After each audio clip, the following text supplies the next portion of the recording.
Oke, kita kasih naik ada Siska Situme. Terima kasih Amian, makasih Amian. Siska Situmeang, silahkan nyalakan kamera. Ya, bentar Bang.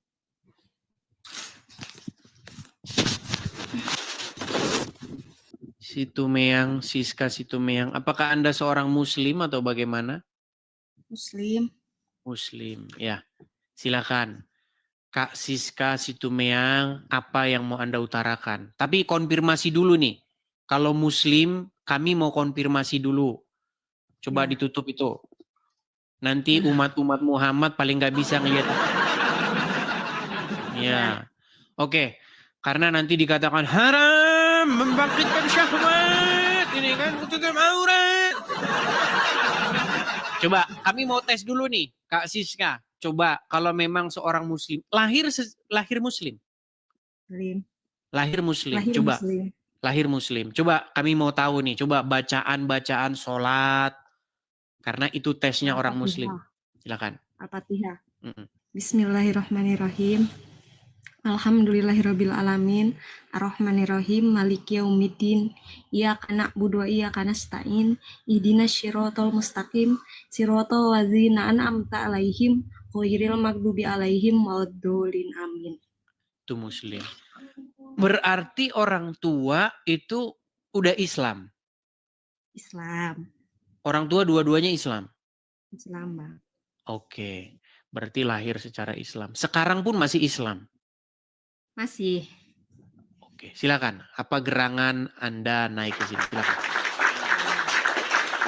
Itu kan ini apa temanya Muhammad contoh manusia berdosa.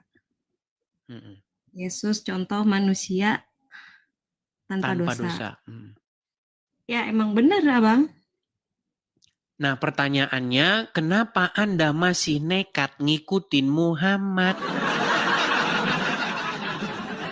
Karena dari kecil aku Islam. Nah, jadi begini, kebiasaan yang salah itu harus diganti, betul? Betul.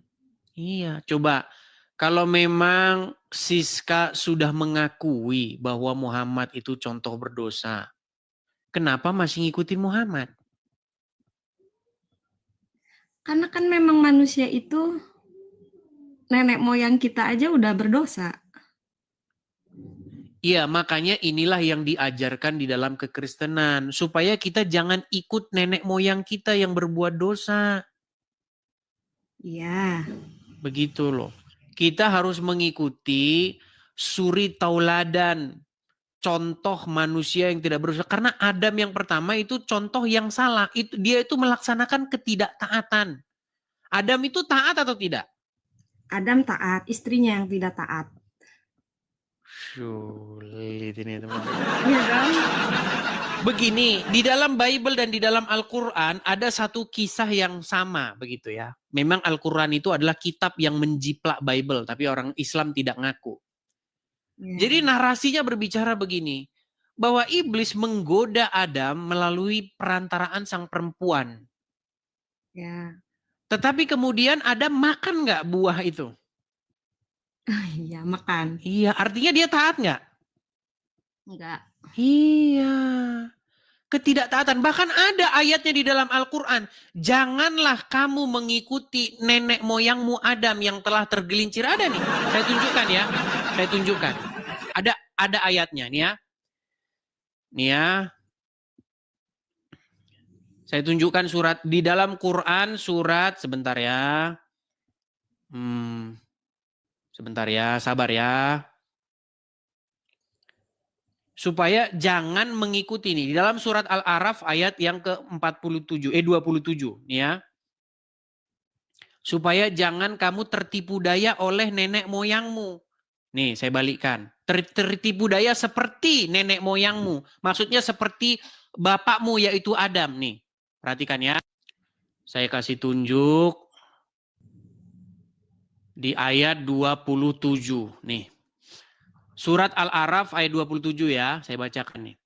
Hai Adam, Janganlah sesekali kamu ditipu oleh Satan, sebagaimana ia telah mengeluarkan kedua. Hai anak Adam maksudnya, kok hai Adam? Hai anak Adam maksudnya kita-kita, betul? Ya. Janganlah sesekali kamu ditipu oleh setan, sebagaimana ia telah mengeluarkan kedua ibu bapakmu dari surga. Ibu bapakmu ini siapa? Adam dan Hawa. Adam dan Hawa.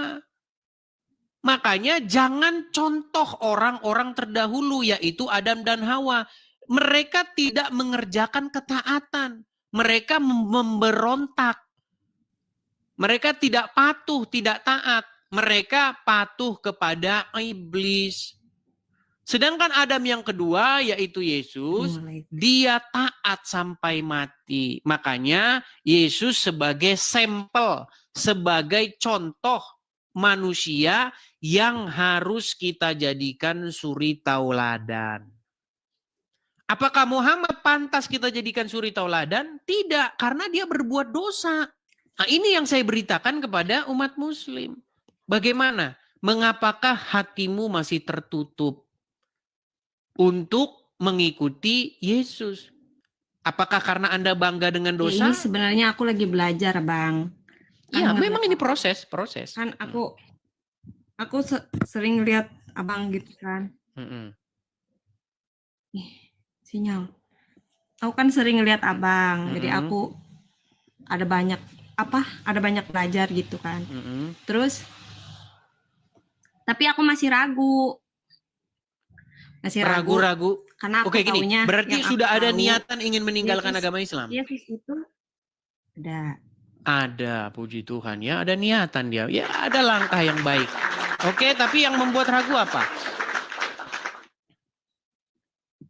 Yang membuat aku ragu itu karena yang aku tahu memang Yesus itu ada sebelum manusia ada sebelum manusia itu jatuh ke dalam dosa, yang aku tahu kayak gitu. Tapi tetap Yesus itu manusia suci gitu.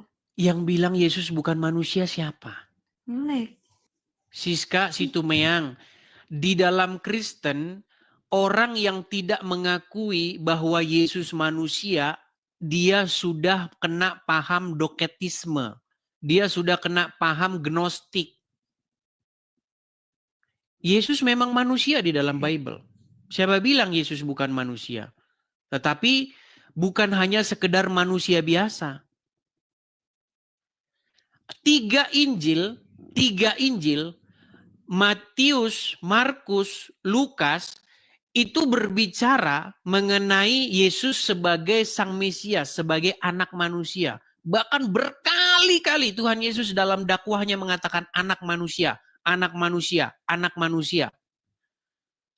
Hanya satu Injil yang berbicara Yesus dalam aspek keilahiannya. Saya akan menjelaskan posisi Yesus sebagai anak manusia, Yesus sebagai sang manusia. Ini yang saya bawa kepada Islam. Nanti ketika ilmunya sudah sampai, ketika sudah bisa makan makanan yang keras, baru saya ajarkan Yesus dalam perspektif Injil Yohanes. Dia sebagai sang firman yang menjadi manusia. Nah, saya melihat banyak orang-orang Kristen memberi orang Islam Injil Yohanes. Bayi dikasih makan nasi keras. Ini yang salah. Saya ingin memberitakan kepada orang Muslim apa yang sanggup dikunyahnya, yaitu bubur. Karena mereka masih bayi secara rohani. Mereka belum mampu mengunyah nasi. Makanya saya berikan kepada mereka Injil Matius, Markus, dan Lukas. Nanti kalau mereka sudah masuk Kristen, baru saya akan berikan Injil Yohanes. Begitu. Makanya saya beritahu kepada Anda, Yesus sebagai anak manusia, Yesus manusia. Nanti kalau pengertian Anda sudah dalam, pengertian Anda sudah benar, saya akan berikan kepada kalian Injil Yohanes. Yesus sebagai Sang Firman. Begitu. Nah, pertanyaan saya, apa yang membuat kalian berontak tidak menerima Tuhan Yesus sebagai sosok suri tauladan yang baik? Kalau aku sendiri aku nggak menolak ya. Kalau tidak menolak, kenapa tidak Karena- menerima Tuhan Yesus dan dibaptis? Belum. Nah, Masih ini harus jangan banyak tunda-tunda lagi. Jangan tunda-tunda lagi. Mulai sekarang memintalah dalam hati supaya menjadikan dia sebagai junjungan, sebagai sosok yang memerintah di hati Anda. Selama ini sosok yang memerintah di hati Anda siapa? Kan Muhammad. Makanya Anda sedot-sedot air supaya apa? Supaya setan keluar dari situ. Terus tangan Anda begini-begini. Itu karena Anda Bang membuat Edi- Muhammad memerintah menjadi raja di Tapi hatimu. Bang Edi, Bang, kan Abang sering bilang orang Islam menganggap Muhammad itu Tuhannya. Iya, Itu memang ada di Muhammad Al-Quran. itu robnya. Pengertian Tuhan tuh apa sih? Tuhan tuh tuan. Tuhan sama tuan tuh sama. Ngeleg. Nampaknya dia ini nenggelis. Dari Jawa Barat. Siska Situmeang. Iya. Iya. Bapak dulu mungkin nikah sama orang Sunda. Enggak. Aku emang dikasih marga. Dia dikasih marga. Mau nikah. Mau menikah, kemudian dikasih marga. Aku kan mau ikut. Cuman aku masih ragu gitu. Oh, ini ceritanya mau jadi Kristen. Iya. Ya kenapa ditunda-tunda? Gini loh, maksud Tuhan itu kan bahasa Indonesia, bener nggak? Benar. Al-Quran bukan bahasa Indonesia. Bible juga bukan bahasa Indonesia. Kata Tuhan itu diterjemahkan dari kata kurios atau rob, yang artinya adalah seseorang atau sesuatu yang punya atau memiliki otoritas. Begitu. Jadi harus menjadikan Yesus sebagai Tuhan atau Tuhan. Sama itu. Itu kata yang sama. Di dalam bahasa aslinya. Cuman orang Indonesia sekarang sudah membedakan dua kata yang sama itu. Itu sama dengan tahu itu sama sebenarnya. Bentar dulu abang nge-lag nih. Oke, nge-lag lagi dia. Oke lah, baiklah. Enggak, dia muslimah. Tak muslimah betulan kan ya? Muslimah betulan. Oke, coba bacakan satu surat selain Al-Fatihah. Ya Bang, aku mau banyak belajar lagi. Oke, coba bacakan dulu satu surat selain Al-Fatihah. Coba. Sinyalnya Abang, maaf. Sinyal. Enggak, tadi dia sudah. Atau bacakan niat sholat, coba niat sholat. Sholat maghrib, sholat subuh, sholat apa aja coba. Sholli fardu maghribi. Salah saati mustaqbilal kiblati adaan imaman fardu lillahi ta'ala. Muslimah ini. Oke, tapi belajar ya. Kak Siska, belajar lagi ya. Semoga cepat menerima Yesus sebagai Tuhan atau Tuhan di hatimu. Buang Muhammad sebagai Tuhan atau Tuhan di hatimu. Oke, saya rasa itu saja ya. Iya, Bang. Oke, baik. Makasih ya, Bang. Sama-sama. Ya, itu ya teman-teman ya, bertahap. Jadi Rasul Paulus itu mengajarkan demikian. Kita ini memberi pengertian seseorang sesuai dengan kapasitasnya. Begitu. Jangan kasih makan bayi itu nasi. Karena dia nggak kuat, dia nggak bisa kunyah itu. Tapi kalau dia sudah besar, maka berilah dia nasi. Nah inilah yang saya lakukan. Metode-metode yang saya lakukan begitu.